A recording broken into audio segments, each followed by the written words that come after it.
Okay, so now what I want to do is cover infrastructure as code for Azure. So there are two primary ways of doing infrastructure as code. We have ARM templates. The ARM stands for Azure Resource Manager, and the other one is Azure Bicep. So we're going to focus on the first one. Infrastructure as a code is the concept of um, uh, defining all your infrastructure as code. And that might be confusing because that might sound like the SDK or the CLI. And it is confusing until you start working with it. But the key difference is that when you use the CLI or the SDK to programmatically create resources, they don't keep track of the state. And so that is the key difference between that. Whereas if you ran a CLI command to create, let's say, a virtual machine, and you ran it again with the same parameters and the same name, it would attempt to create a second virtual machine. Whereas with infrastructure as code, if it's already there, it's going to either update it or say, hey, you can't update it. There's already one that exists. So the idea is that it's different in that process or in that sense. There is a word for it. I believe the word is idempotent. I always have a hard time saying it, but that is the key difference between those programming methods and IAC. So what I want to show you is ARM templates. And ARM, again, stands for Azure Resource Manager. It's part of resource groups. So if we type in ARM here, we're not going to really get a service or anything like that. We say Azure or Azure Resource Manager.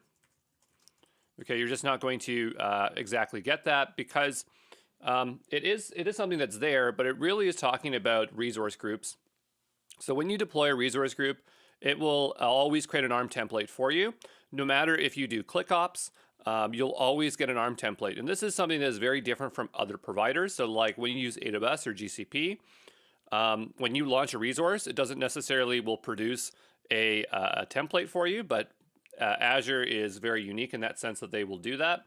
So what I want to do is I want to go ahead and explore some things with ARM templates so you're very aware of how they work. And I believe that there is a way to deploy. If we type in template here, there should be something like deploy a custom template. Whoops. And that's how you would go about deploying a custom template. And they actually already have some common templates here. So maybe we can take a look at one as a quick start and try to understand what these templates look like. Another key difference between other cloud service providers is that it's not very common to write ARM templates by hand. In fact, it's very tedious and you would not necessarily want to do it as opposed to AWS where you have CloudFormation. It's totally normal to do. And that's why having a layer on top of ARM makes it so much easier, like using, again, Azure Bicep or Terraform. But let's go ahead and create a Linux virtual machine here. And notice that I select the template and it has some options here. So what I want to show you here, this looks like the usual process for setting up a virtual machine. But if we go here, we can edit the template. And then it's going to allow us to see what this template looks like. So ARM templates, this is what it looks like. And I believe that they're only JSON. I kind of forget. Let's go ask ChatGPT. So are ARM templates in Azure only JSON, or can they also be YAML? The reason why I don't remember is because I work with a lot of cloud service providers. Usually they'll provide both options. But generally, I always remember that ARM templates are only JSON. So there is no YAML support for it. But of course, you could use YAML locally and then convert it over back to JSON. But anyway, so if we look at this here, we have some things. We have the schema that describes what the format of this JSON should be. We have some metadata, which probably gets auto-generated or is additional information to attach to the template. We have parameters, so these are going to be values that we're inputting that allow us to make our template reusable. And if we scroll on down, yeah, we got variables, which is probably the modification of parameters. And then we have our resources down below here. And again, if you've seen CloudFormation templates or Deployment Manager, GCP deployment scripts, these are going to look very, very similar. So we define the type for the resource.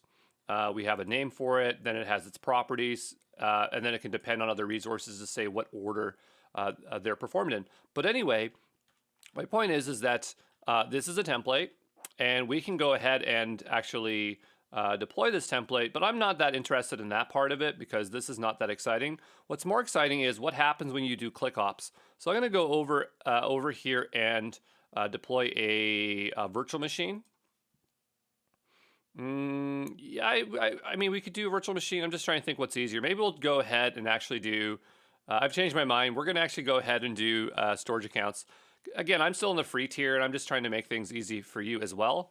And virtual machines will spin up a lot of resources, so maybe I don't want something that complicated for this example. But what I want to do is I want to launch a storage account, and then I want to see how we can look at the template, and maybe we'll attempt to re-import the template and then delete the storage account and recreate it. So I'll go here, and I'm going to hit create, and we're going to create ourselves a new resource group. I'm going to call this resource group my ARM RG, so ARM for Azure Resource Manager. And today it's really thinking. I don't know if I'm having internet issues here or if it's just really complaining or if Azure's slow. Azure's sometimes their UI is not always responsive. And we have to give this a name, of course. We have to make sure this is very unique. So I'm going to say my storage account and a bunch of numbers and then my initials. And it probably has too many letters, so it's complaining. There we go. And I'll just let it choose whatever region it wants. We'll have it on standard. That's totally fine. I'm going to go ahead and go to review, where we can see all of our options. Looks fine to me. We'll go down the bottom, hit create, and we'll give it a moment here to create. So I'll be back in just a second. All right, so that deployment is complete. And what I'm interested in is checking out the resource group. But notice that when we've deployed this, we have our inputs. It shows us what we've inputted. And we looked at the parameters of a template before. So it is creating literally an ARM template and then inputting the parameters. It's showing us the outputs of that ARM template. And then here's the template itself. So every time you deploy Azure Resources, it is creating these IAC code for you. And that is one of the greatest advantages of Azure. As much as I complain about Azure, this is one of their really, really good features. And there's a few things you could do. Like, it looks like we can add this to our library. We can download this. We can deploy it again. Let's go ahead. I usually don't fiddle with these too much, but we can import this template. And I can say my resource group. But just remember, you could have a lot of resources and really make that retemplated. I'm going to choose the same area here. And this will just be version 1.0.0 down here. I'm going to go to next. It shows me the template. Next. We can do some tagging. I'm going to ignore that for now. Review and create. And so now we have our own template. So that's kind of cool. If we go back to here, I'm not exactly sure where they, oh, we have to hit create maybe first. It's not super clear, but so that is now, template has been saved, but where did it save to? It just says it's a template spec. It is really taking its time to load here. Okay, and so we have our template here. I'm not sure if we typed in templates here, if they'd show up here. I guess they show up under template specs. We'll refresh this. Not sure why it doesn't show up. We know that we created it. And, you know, I've said this in other videos where Azure doesn't always propagate things right away and you have to wait. So you have to have confidence in waiting for things to show up in Azure. So even though it's not here, I know I created one. Okay, so we go over here. It says template spec succeeded. So it really, I think it would show up here. And I really want to prove that it will show up here eventually. So what I'm going to do is just take a break. And I'm going to give it like 10, 15 minutes. I'm going to give it a good chunk of time here. And we'll come back and see if it appears. Just to give you validation and confidence that patience always pays off here in Azure, okay? All right, so I've waited a good chunk of time. I was just talking to Bako. And so now I'm back. And let's see if it is here. We're going to give it a refresh. And look, it's here. So I told you, you got to be really patient with Azure. It is really known for being slow for some particular resources. And when I say some, I mean a lot. So, you know, just have that patience there. But anyway, what I want to do is I'm going to open up another tab. We're going to go back over every time I open that new tab and wants me to log in. That's great. But what I want to do is go over to our resource groups and we're going to go into that new one that we created. And what I want to do is I just want to delete this resource here. And I want to see what happens if we attempt to redeploy our template there. I assume we're going to have to... I mean, we don't have to delete this one, but I just want to remove it completely and just try utilizing an ARM template. So we'll give it a moment there. And oh, notice we have an upgrade button. This is definitely new. We might be going through our, I'm not sure why it's appearing all of a sudden. I've actually never seen that button before, so it's really interesting. And nope, I guess it's just maybe after a while they just kind of poke you. And over here we're getting our prompt. So it looks like we're starting to get some spend. And I said earlier that Azure is really good about telling us about alerts and things like that, much better than other providers. And so here it's showing in Canadian dollars that we've already consumed half our spend. Not sure how I did that because I haven't really done a whole lot. But what we'll do is we'll try to figure out where that free spend has been going.